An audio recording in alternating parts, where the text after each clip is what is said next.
Rain poured heavily outside the tall glass windows of the Blake mansion, streaking against the panes like silver threads. Inside, everything gleamed: marble floors, golden chandeliers, and silence so heavy that even a whisper could echo. Ethan Blake, the 32-year-old billionaire CEO of Blake Industries.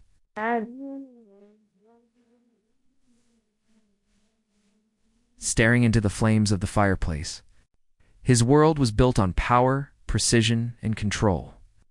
But lately, something had felt off. Ever since the quiet new maid, Lily, joined the mansion 3 months ago, Ethan couldn't quite figure her out. She barely spoke, never looked him in the eye, and worked with a gentleness that felt out of place in his cold, mechanical home. There was something about her presence, soft, humble, but steady, that disturbed the perfection of his world. One night after another long day of ruthless business meetings, Ethan overheard the senior housekeeper whisper to another maid, "Lily hasn't eaten again. She says she's saving money to pay her brother's hospital bills." Ethan didn't say anything, but something inside him stirred. He remembered what it felt like to be desperate to watch someone you love suffer and not have the power to help. Before the fortune, before the fame, Ethan had known hunger. But he had buried that memory deep beneath his wealth. That night, a strange idea crossed his mind. He wanted to know who Lily truly was when no one was watching. Was she honest? Kind? Or just pretending to be good like so many others who tried to get close to him? So, he decided to test her. The next evening, after dinner, he told the staff he'd be resting early in the living room. He reclined on the couch, covered himself with a blanket, and pretended to fall asleep. Through half-lidded eyes, he waited. Hours passed. The clock ticked softly. The mansion grew quiet. Then footsteps, light, hesitant, almost afraid. Lily. She entered the room holding a small tray of cleaning supplies, thinking her employer was asleep. Her worn shoes barely made a sound on the marble. She started dusting the shelves, carefully wiping every surface, humming a tune under her breath, a lullaby broken and soft like a memory from childhood. Ethan watched silently. She didn't touch a single thing that wasn't hers. In fact, she paused when she saw his blanket slipping off slightly. He expected her to ignore it, but instead she gently tucked it back over his shoulders, her hands trembling slightly. Then something unexpected happened. She looked at his face, tired, expressionless, pretending to sleep, and whispered almost too quietly to hear, "You look so lonely, sir. I wish you'd smile once in a while." Ethan froze. His chest tightened. No one had ever spoken to him like that. Not with pity, not with care.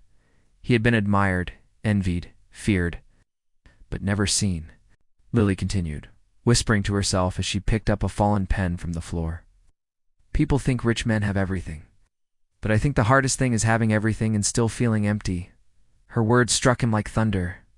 He had spent years building an empire, but not one night feeling peace. Then she did something that made his heart stop. From her pocket, she took out a small piece of bread wrapped in a napkin, her dinner, most likely, and placed it gently beside him. "You skipped dinner again?" she murmured. "You should eat something, sir. Even powerful people need strength." Ethan's throat tightened. The woman who could barely afford her own meals had just offered him her only food.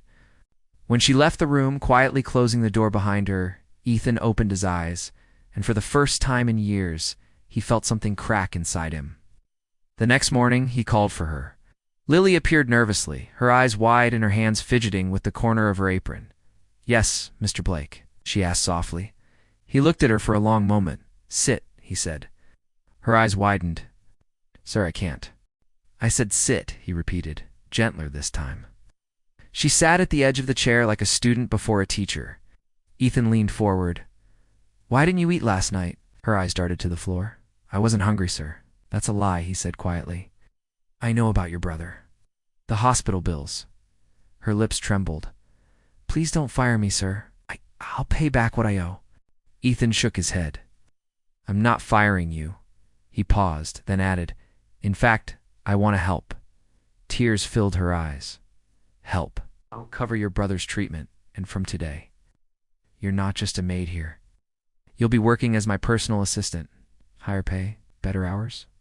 And his voice softened. "You'll eat 3 meals a day. It's non-negotiable."